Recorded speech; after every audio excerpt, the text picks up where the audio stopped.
है। जी तो सबसे आचार्य जी। पहले आयुर्वेद,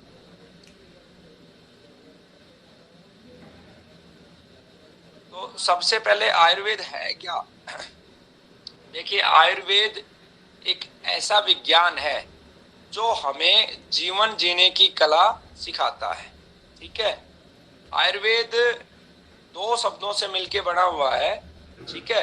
इन दोनों शब्दों को अगर हम तोड़ेंगे तो उसका अर्थ ये आएगा कि आयु का विज्ञान आयुर्वेद है। यानी कि कैसे हम हमारे शरीर की आयु बढ़ा सकते हैं निरोगी रहते हुए, उसका जो पूरा विज्ञान है वही क्या है? आयुर्वेद। ठीक है। अब आयुर्वेद का इतिहास क्या है? जिस समय सृष्टि की रचना हुई उसी समय से आयुर्वेद चला आ रहा है। क्योंकि जब जब इस प्रकृति की रचना हुई तो मनुष्य के साथ साथ वनस्पतियों का भी निर्माण हुआ, जीवों का भी निर्माण हुआ, सब कुछ एक साथ निर्मित हुआ। तो उसी समय से आयुर्वेद भी प्रारंभ है। दुनिया का सबसे प्राचीन ग्रंथ आयुर्वेद है। ठीक है। आयुर्वेद के बारे में जो वर्तमान समय में अध्ययन करते हैं वो क्या है? देखिए, आयुर्वेद का बेस हमारे वेद हैं। वेदों का अध्ययन, जैसे हमारे 4 वेद हैं, तो वेदों के अंदर से उन वेदों का अध्ययन करके अलग अलग समय में अलग अलग विद्वान हुए। जैसे महर्षि चरक हुए, तो महर्षि चरक जी ने, देखो, जो हम सोच पाते हैं वो हम आपको बता रहे हैं। महर्षि चरक जी ने वेदों का अध्ययन किया। वेदों का अध्ययन करने के बाद उन्होंने प्रैक्टिकली चिकित्सा करी। घूमे वो पूरे देश में। घूमने के बाद उन्होंने अपने अनुभव लिखे। जो अनुभव उन्होंने लिखे और जो चिकित्सा की पूरी एक पुस्तक तैयार हुई है, उसी को हम क्या कहते हैं? चरक संहिता। चरक संहिता। उसके बाद उनके शिष्य हुए, उन्होंने लिखा, उन्होंने अध्ययन किया, उन्होंने अपने अनुभव लिखे। उनका जो नाम था उसको क्या बोल देते हैं? वाग्भट संहिता। उसके बाद निघंटू ने अपना अध्ययन किया, उसे हम निघंटू संहिता बोल देते हैं। फिर सारंगधर है, उन्होंने अपना अध्ययन किया, उसे हम सारंगधर सारंगधर संहिता। संहिता बोल सकते हैं। आप में से भी कोई व्यक्ति ऐसा निकलेगा जो बहुत गहराई से अध्ययन करेगा और अच्छी पुस्तक इस समाज को देके जाएगा, तो उसको अलग अलग नाम से जाना जाएगा। जैसे ओम संहिता हो सकती है, अरे सतीश संहिता हो सकती है, अजीत संहिता हो सकती है। ठीक है। तो प्रयास करें इसको बहुत गहराई से अध्ययन करने का। ये मैंने आपको थोड़ा सा बैकग्राउंड दिया है।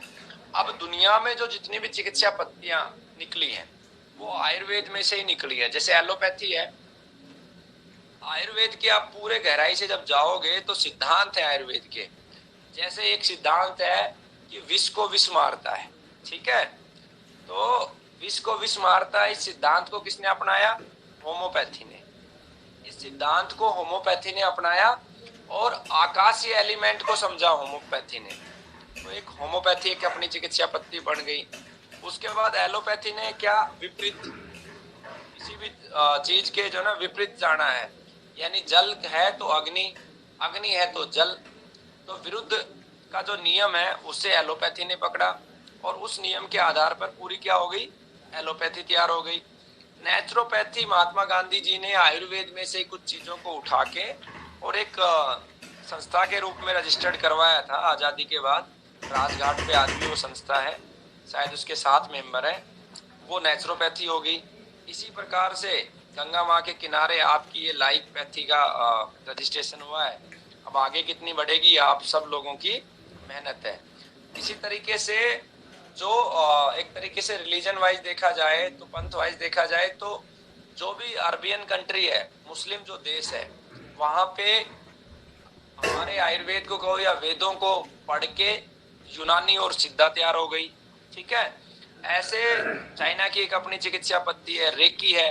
दुनिया में अनेकों चिकित्सा पद्धति है, लेकिन प्रत्येक चिकित्सा पद्धति का माता पिता आयुर्वेद है।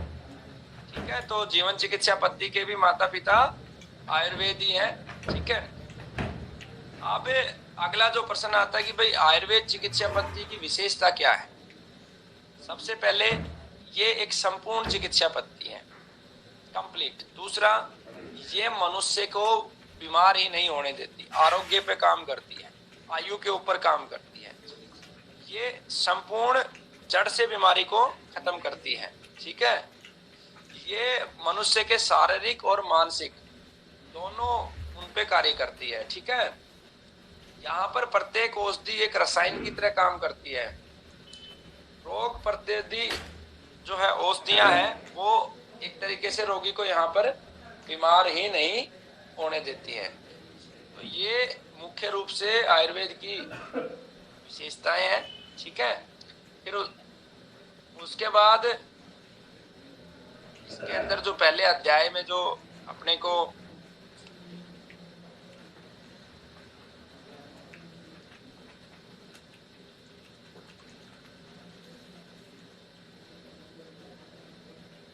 लेनी है वो क्या है कि इसके कंटेंट क्या है।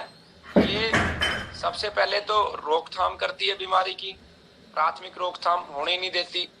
उसके बाद उसको जो है ना बीमारी को खत्म करती है, बीमारी को कंट्रोल करती है, पूर्ण रूप से क्योर करती है, जिसको रोग निर्मूलन बोलेंगे। उसके बाद रोगी का उग्र अवस्था में उपचार करती है, एक्यूट मैनेजमेंट कह सकते हैं इस तरीके से। इसमें समन चिकित्सा भी है। ठीक है, अब जो आयुर्वेद का इसके बाद विशेषता के बाद आता है आयुर्वेद का विषय क्षेत्र। विषय क्षेत्र क्या है, कहाँ कहाँ इसका स्कोप है। ठीक है, तो हमारे यहाँ पे आयुर्वेद को मुख्य रूप से अलग अलग विभाग के रूप में बांटा हुआ है। जैसे एलोपैथी में भी विभाग होता है ना कि ये आपका जो है सर्जरी विभाग है, इसी तरीके से हमारे आयुर्वेद को भी 8 विभागों में बांटा गया है। पहला विभाग होता है काया चिकित्सा। काया का शब्द अर्थ अग्नि से है। ठीक है, तो काया चिकित्सा से तात्पर्य है अग्नि की चिकित्सा। अग्नि की चिकित्सा का मतलब क्या है कि हमारी आयुर्वेद में आगे आप पढ़ोगे अग्नियां हैं जो भोजन को पचाती हैं, तो मुख्य रूप से ये मेटाबॉलिज्म से जुड़ा हुआ होता है। उसके बाद बाल रोग चिकित्सा, जो छोटे बच्चे होते हैं उनकी चिकित्सा के बारे में इसमें पढ़ाया जाता है। और जो बीएमएस करने के बाद ऊपर जो पीजी किया जाता है उसमें मुख्य रूप से बाल रोग विशेषज्ञ भी तैयार किए जाते हैं। उसके बाद एक विभाग आता है भूत विद्या। ठीक है, ये थोड़ा अटपटा सा लगता है लेकिन इसका अर्थ कुछ अलग है। इसका अर्थ क्या है, इसमें अगर शास्त्रों में जाओगे तो अलग अलग तरीके से लिखा हुआ है। उसमें लिखा देव, असुर, गंधर्व, ग्रह, राक्षस, पिशाच, यक्ष, डाकनी, इन सब नामों का प्रयोग आयुर्वेद में इसके लिए किया गया है, विविध जीवाणु विषाणुओं के लिए किया गया है। ठीक है, तो जितने भी प्रकार के ये बैक्टीरिया आते हैं, फंगस आते हैं, जो वायरस आते हैं, जब कोरोना का वायरस, ये इनको इन नामों से यहाँ पे डिनोट किया गया है, जो अनेक तरह के रोगों की उत्पत्ति के कारण है। इनके दुष्प्रभावों को रोकने के लिए शांतिकरम, बलीकरम, होम, हवन, दान आदि चिकित्सा की जाती है और इसे भूत चिकित्सा कहलाती है। इसके अंतर्गत मानसिक रोग भी आते हैं। ठीक है, इसमें रोगी को रस्सी से बांधना, उसके आवेश को नियंत्रण करना, उसको नशे करना, नाक में औषधियां डालना, अंजन करना यानी कि धूप करना। ठीक है, ये सारे के सारी चीजें इसके अंदर आती हैं। उसके बाद चौथा विभाग आता है शल्य चिकित्सा। ठीक है, जितनी भी सर्जरी है वो इस विभाग में आती हैं। हमारे यहाँ पे पूरी दुनिया में अगर देखोगे, कोई भी पूछेगा कि सर्जरी का जनक कौन था, तो महर्षि सुश्रुत। अभी भी एक सर्जरी करीब 3-4 साल पहले सुश्रुत संहिता के आधार पर की थी, जो किसी भी तरीके से सफल नहीं हो रही थी। न्यूज़पेपर की कटिंग भी बनी थी। ठीक है, तो सभी प्रकार की सर्जरियां इसी विभाग में आती है, जिन्हें शल्य चिकित्सा कहते हैं।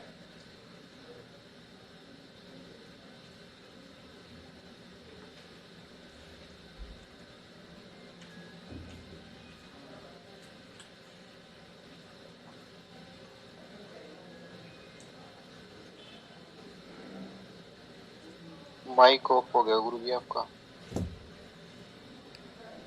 गुरुजी माइक ऑफ हो गया आपका। ठीक है, चालाक्य जो तंत्र होता है ये हमारे कंठ से लेके, यहाँ कंठ से लेके ऊपर का हिस्सा, यानी कि कंठ के बाद मुख आ गया, नाक आ गया, कान आ गया, गला आ गया। ठीक है, इन सब अंगों की जो चिकित्सा है, ठीक है, वो कंठ से लेकर, हमारे कंठ से लेकर ऊपर सर तक के जो भी चिकित्सा होती है उसको इसमें इन्वॉल्व करते हैं। जैसे कंठ आ गया, सिर आ गया, मुख आ गया, नाक आ गया, कान आ गया, गला आ गया, इन सब की जो चिकित्सा की जाती है उसे शालाक्य कहलाते हैं। ठीक है, जैसे ईएनटी डिपार्टमेंट होता है ना एलोपैथी में, हमारे यहाँ पे इसे शालाक्य तंत्र कहते हैं। आप समझे भाई, ईयर नोज थ्रोट, ठीक है, इन सबको जैसे आधुनिक विज्ञान में ईएनटी कहते हैं, यहाँ पे इसको शालाक्य तंत्र कहते हैं। ठीक है, ये 5वां विभाग होता है हमारे आयुर्वेद में। छठा विभाग होता है जो खास करके कैंसर में बहुत महत्वपूर्ण है, अगध तंत्र। मैंने इसका बहुत प्रयोग किया है। ठीक है, यह एक तरीके से विषयों की पहचान करके, जितने भी जहर है, जितने भी टाइप ऑफ पॉइजन है, उनकी पहचान करके, उनके अंदर जो गुण है उनको अध्ययन करके, इसमें वनस्पतियां भी आती है, इसमें खनिज पदार्थ भी आते हैं और जीव जंतुओं के विष भी आते हैं। देखो, वनस्पतियों में भी विष कंटेंट होता है, जैसे आंकड़ा हो गया, धतूरा हो गया। ठीक है, नीम के अंदर भी विष कंटेंट होता है। इसके अलावा और बहुत सारे औषधियां हैं जो विष कंटेंट होता है। फिर आपके जीवों में भी विष होता है, बिच्छू का विष हो गया, सांप का विष हो गया। उसके बाद अनेकों पदार्थों में और भी विष कंटेंट होता है। उन सब का अध्ययन करके बीमारी के अनुसार रोगी को देना, वो सारा विषय आता है अगध तंत्र पे। ये अंग्रेजों ने, देखिए, आयुर्वेद में जो भी मुख्य चीजें थी वो सब बैन कर दी गई, जो तुरंत प्रभावकारी था। क्या था? सर्जरी, वो अंग्रेजों ने सीखी हमसे और बैन कर दी। अगध तंत्र, उसको बोला है तो लोगों को मारने के लिए, वो उन्होंने अध्ययन किया और बैन कर दिया। जो आपकी कीमो है कैंसर में, वो एक तरीके से विष चिकित्सा है। ठीक है, रेडिएशन है, ये भी आयुर्वेद का ही, जो जिसमें एक तरीके से ब्रेन में जब कैंसर होता है तो रेडिएशन दी जाती है, तो ये भी आयुर्वेद का हिस्सा है। कंसेप्ट आयुर्वेद का है, जिस मतलब एक तरीके से उसको मॉडिफाई कर दिया गया है। ठीक है, उसके बाद रसायन तंत्र है अगला जो विषय है। ठीक है, 7वां नंबर इसमें आता है। तो रसायन शब्द क्या है? रस और आयन, इन दो शब्दों के मेल से बना है। रस शब्द का अर्थ है शरीर की रस, रक्त आदि धातुएं। आयन का अर्थ है उनकी प्राप्ति के लिए विशेष उपाय। हमारे शरीर की जो धातुएं हैं उनको प्राप्त करने के लिए जो विशेष उपाय किए जाते हैं, उसको रसायन तंत्र में पूरा पढ़ाया जाता है। इसमें एक तरीके से ये पूरे पोषण की चिकित्सा है। ठीक है, जो अंतिम विभाग है उसे बोलते हैं वाजीकरण तंत्र। जो प्रजनन तंत्र से संबंधित जितनी भी बीमारियां हैं या प्रजनन तंत्र को मजबूत करना है, वो सब आता है वाजीकरण में। किसी भी औषधि के पीछे लिखा गया कि ये वाजीकरण औषधि है, तो इसका मतलब ये क्या है कि ये आपके प्रजनन तंत्र में सहयोगी है। ठीक है, अरे बेटा एक दरवाजा बंद कर दे, जरा के दरवाजा बंद कर दे बेटा, आप लोगों की आवाज आ रही है मेरे पास। इसके अंदर जो दूसरा है, दूसरा क्या है? पंच महाभूत। ये सबसे इंपॉर्टेंट कंसेप्ट है। देखिए, इसी कंसेप्ट पे पूरी दुनिया की चिकित्सा पत्तियां खड़ी हो रखी हैं, और अगर दुनिया में कोई बहुत अच्छी चिकित्सा पत्तियां आएगी जो वास्तव में आधुनिक समय में कारगर होगी, तो वो पंच महाभूत को इग्नोर करके नहीं की जा सकती। और हमने हमारी जीवन चिकित्सा पत्ति को पूरा बेस हमारा खड़ा है आकाशीय तत्वों के ऊपर। हालांकि हमने 500 तत्वों की, हमारी जब मेडिसिन की क्लास में जब आप आओगे तो आप देखोगे हर एक मेडिसिन को तैयार करने का एक अलग ही पैटर्न है, जो आपको आयुर्वेद के शास्त्रों में भी नहीं मिलेगा। है वहीं से, लेकिन उस तरीके से नहीं मिलेगा। अपने को, रोगी को ये देखना है कि किस समय कौन सी एलिमेंट में डिसऑर्डर है और उसकी दवा देनी है। तो पंच महाभूत में क्या क्या आता है, मेरे हिसाब से सबको पता होगा। पृथ्वी आ गया, देखो पृथ्वी ठोस रूप में है। ठीक है, पृथ्वी के बाद क्या आ गया? जल आ गया। पृथ्वी से ज्यादा ताकतवर क्या होता है? जल। जल से ज्यादा ताकतवर क्या है? अग्नि। अग्नि से ज्यादा ताकतवर क्या है? वायु। और वायु से ज्यादा ताकतवर क्या है? आकाश। तो ये पंच महाभूत है जिनसे मनुष्य के शरीर का निर्माण हुआ है, और प्रकृति में जितने भी सांस लेने वाले प्राणी हैं उनका भी निर्माण पंच महाभूत से हुआ है। जितने भी वनस्पतियां हैं जो श्वास नहीं लेती है, उनका भी निर्माण किससे हुआ है? पंच महाभूत से। ठीक है, अब इसमें अलग अलग प्रकार से जो पंच महाभूत है उनका वर्णन करना है। जैसे जैसे जल है, तो जल हमें कहाँ कहाँ से मिलता है, जल तत्व हमें कहाँ कहाँ से मिलता है, जल से मिलता है और सभी तरल पदार्थों से मिलता है, और ऐसे ठोस पदार्थों से भी मिलता है जो दिखने में तो ठोस है लेकिन उनके अंदर तरलता है। जैसे जल के बाद दूध से मिलता है, लस्सी से मिलता है, जितने भी फल हैं उनसे मिलता है, जितनी भी सब्जियां हैं उनसे मिलता है। ठीक है, जल तत्व हो गया। फिर हम समझेंगे पृथ्वी तत्व को। पृथ्वी तत्व हमें कहाँ से मिलता है, पृथ्वी तत्व हमें मिलता है अनाजों से। ठीक है, सारे अनाजों से हमें पृथ्वी तत्व मिलता है। उसके बाद जितने भी फल हैं, सब्जियां हैं, उनसे भी हमें पृथ्वी तत्व मिलता है लेकिन कम मात्रा में। अब एक और चीज महत्वपूर्ण है, किसी भी द्रव्य के अंदर ये जानना हो, ठीक है, कि इसके अंदर कितना पृथ्वी तत्व है, कितना जल तत्व है या नहीं है, तो उसका एक ही पैमाना है, अग्नि। क्या पैमाना है, अग्नि। जैसे जल में 100% जल तत्व है, तो इसे कैसे जांचेंगे, आप किताबों में नहीं मिलेगी, ये प्रैक्टिकल अनुभव से आप सोचना शुरू करोगे हर चीज को तो आप समझ जाओगे। आप जल से शक्तिशाली क्या है, अग्नि, तो आप जल को किसके संपर्क में लेके आओगे, अग्नि में। तो धीरे धीरे जल को अग्नि के ऊपर रखोगे तो आप कि पूरा का पूरा वाष्पीकरण हो जाएगा, 100% समाप्त हो जाएगा। इसका मतलब क्या है, जल के अंदर 100% क्या है, जल। अब आओ दूध, आप दूध को गर्म करना शुरू करो तो अंत में क्या बनेगा, खोआ, बर्फी जिससे बनती है, सॉलिड बन जाएगा। इसका मतलब क्या है कि जल के अंदर, माफ करना, दूध के अंदर जल तत्व तो है लेकिन साथ में क्या है, पृथ्वी तत्व भी है। तो इसी प्रकार से अग्नि के माध्यम से आप सारा सेग्रीगेशन करोगे। एक आपका प्रैक्टिकल मैंने तैयार किया, उसके अंदर आपको खुद लिखना है इस तत्व के अंदर यहाँ में इतना जल एलिमेंट है, इसके अंदर इतना है, प्रैक्टिकली कर करके अपने अनुभव के आधार पर। ठीक है, तो ये जल तत्व हो गया। ऐसे पृथ्वी तत्व, पृथ्वी से रिलेटेड जो भी आइटम है, आप देखोगे, आप ताजा गेहूं लेके आओगे या कच्चा चना तोड़ोगे तो उसके अंदर क्या होता है, जल तत्व भी है, पृथ्वी तत्व भी है। वही सूखने के बाद क्या हो जाएगा, उसमें प्योर पृथ्वी तत्व हो जाएगा। इसी तरीके से अग्नि तत्व को आप देखोगे तो जिसके अंदर अग्नि तत्व होगा, जिस भी पदार्थ के अंदर, वो जलने लगेगा। एक महत्वपूर्ण बात आपको बताऊं, वो जलेगा। ठीक है, तो आप जलेगा क्या क्या, जितना भी अनाज है, गेहूं को जलाओगे जलेगा, चने को जलाओगे जलेगा, ठीक है, सब कुछ जलेगा। जितनी सूखी औषधियां हैं, जो जितना ज्यादा इफेक्टिव तरीके से जलेगा मतलब उसमें अग्नि तत्व है। ये एक मेरा पैमाना है, शास्त्रों में नहीं लिखा है, कुछ कुछ जगह पे हो सकता है कि इसके अंदर हमें और गहराई से अध्ययन करने की आवश्यकता है। ठीक है, तो उदाहरण के लिए मान लो हमने चाहा कि हम भाई कच्ची सब्जी जो है, ठीक है, इस कंसेप्ट को ऐसे समझो, कच्ची सब्जी को हम जलाने लगे तो क्या जल जाएगी, नहीं जलेगी। कब तक नहीं जलेगी, जब तक कि उसका जल तत्व जब तक समाप्त ना हो जाए। ठीक है, गेहूं जल जाएगा, सूखी औषधियां जल जाएंगी। तो इसको समझाने का लॉजिक क्या है, इसको समझाने का लॉजिक ये है कि जब आप डाइट को डिसाइड करोगे, आपके सामने एक रोगी आया जिसको भूख नहीं लग रही, इसका मतलब क्या है, उसके अंदर अग्नि तत्व समाप्त हो गया है। तो अपने को अग्नि बढ़ानी है। अग्नि बढ़ाने के लिए हमें क्या देना पड़ेगा, ऐसी औषधियां जिनके अंदर अग्नि तत्व ज्यादा है। क्या है अग्नि तत्व, किसके अंदर, पीपली के अंदर ज्यादा है, हींग के अंदर ज्यादा है, ठीक है, काले नमक के अंदर ज्यादा है, अजवाइन के अंदर ज्यादा है, तो उनका हम चुनाव करेंगे।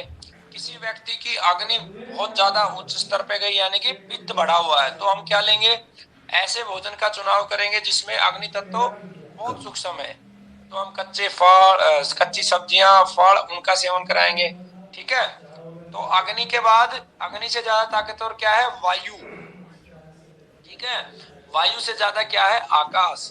तो इस तरीके से इन सबको अध्ययन करेंगे।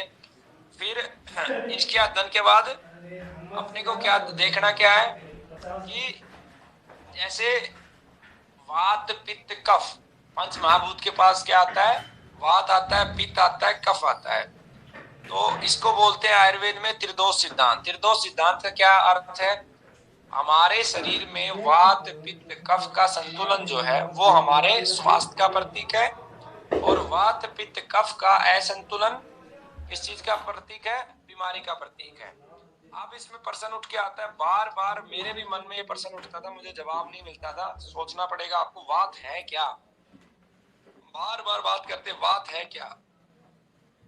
वात हमारे शरीर के एक ऐसे तत्व का प्रतिनिधित्व करता है जो हमारे शरीर के अंदर होने वाली प्रत्येक मूवमेंट को संचालित करता है। जैसे अगर मल हमारे बाहर निकल रहा है तो उसका कौन कर रहा है इस कार्य को, इस क्रिया को वात कर रहा है।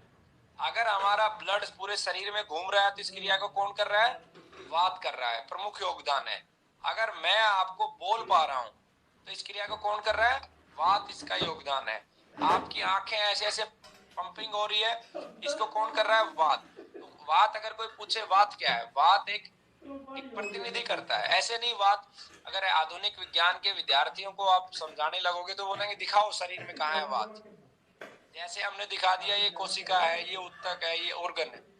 तो उनको ये बताना है कि भाई ये एक समूह, मतलब आपको कई बार ऐसा डिबेट में आना पड़ेगा उन लोगों के बीच में, तो एक प्रतिनिधि करता है इन सभी एक्टिविटियों को करने वाली जो क्रिया है जिसको हमने वात नाम दिया है। ठीक है, इसी तरीके से पित्त है, कफ है। ठीक है, तो वात पित्त कफ।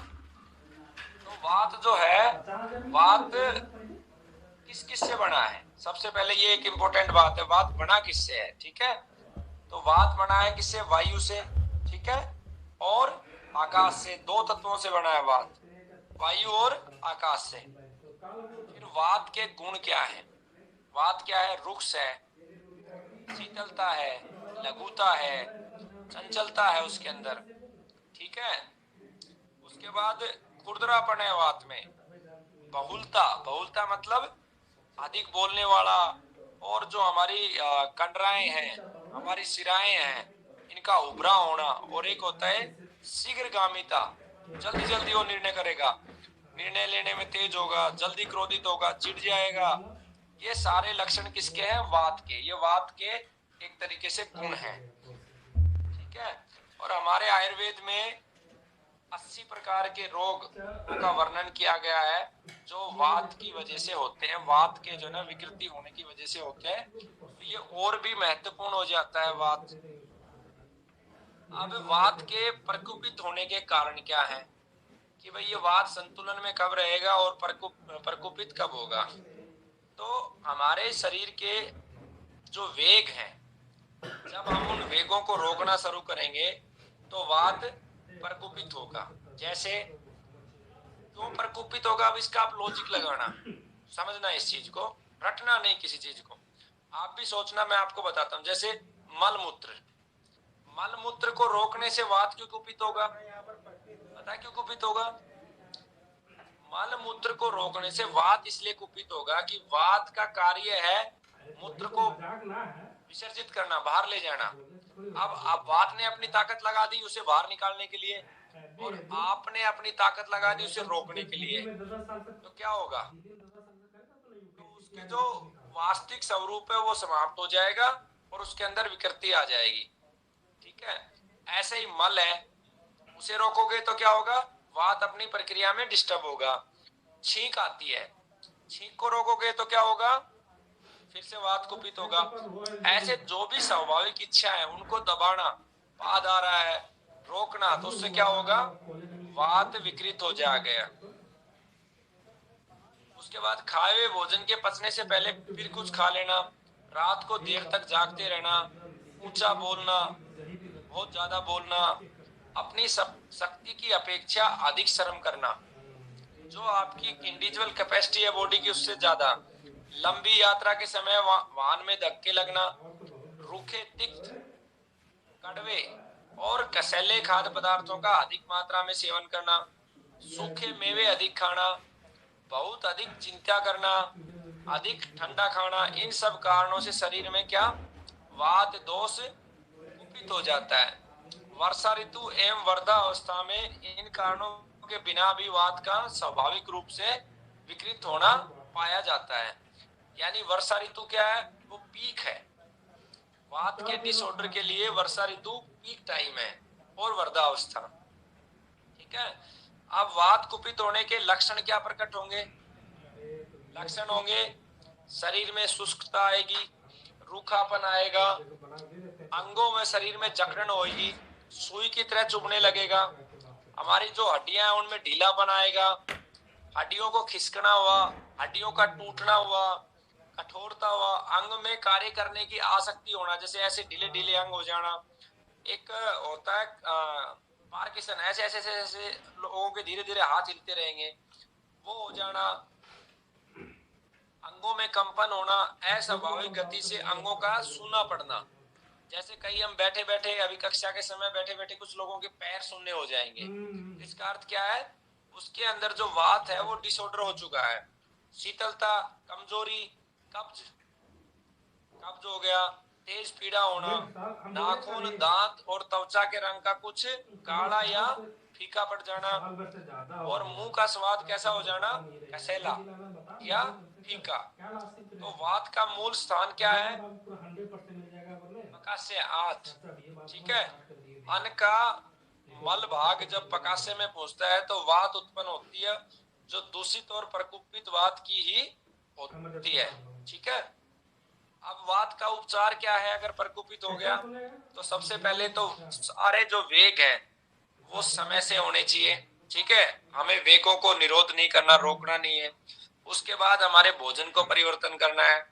उसके बाद फिर अलग अलग तरीकों से चिकित्सा की जाती है। एक होता है स्नेहन, यानी जो स्नेहन पदार्थों का सेवन करवाया जाता है, जैसे घी हो गया, तेल हो गया, वसा हो गया, इनका सेवन कराया जाता है। उष्ण जल से स्नान, वात कुपित होगा तो जो उष्ण जल है उससे स्नान कराना, और स्नेह युक्त एनिमा देना, ये वात को ठीक करने के लिए होते हैं। ठीक है, गर्म जल से वातनाशक औषधियों के कांटे से स्नान करवाना। ठीक है, वातनाशक औषधियां, आप जो सुबह औषधियों का चैप्टर पढ़ रहे हो उसमें वातनाशक औषधियों की लिस्ट अपने आप बनती जाएगी, जैसे जैसे सीक्वेंस बनता जाएगा तो आप वहां से उसको रेफर कर लोगे। उसके बाद वात के लिए क्या होगा? जो वात से नाशक औषधियां हैं उनकी सिरोधारा, यानी सिर के ऊपर तेल से धारा डालना, उससे भी वो ठीक होगा। वात शामक औषधियों का अर्क लेना, अश्व पिलाना, उनका पाउडर लेना, कवाथ लेना। ठीक है, गेहूं, तिल, अदरक, लहसुन, गुड़ आदि डालकर तैयार किए गए खाद्य पदार्थों का सेवन, ये वात को संतुलित करने के लिए। स्निग्ध मतलब चिकनी और उष्ण औषधियों को तैयार अनेक प्रकार के एनिमा का प्रयोग करना। ठीक है, नस्य का प्रयोग करना, और मीठे भोजन का, लवण रस वाले द्रव्यों का हल्का विरेचन कराना। तो ये सब वात को नियंत्रित करने के लिए, जो असंतुलन हो गया उसको ठीक करने के लिए औषधि मतलब प्रयोग बताए हैं, जिससे वात संतुलित हो सकता है। ठीक है, तो आज की कक्षा में हम यहाँ तक ही करेंगे।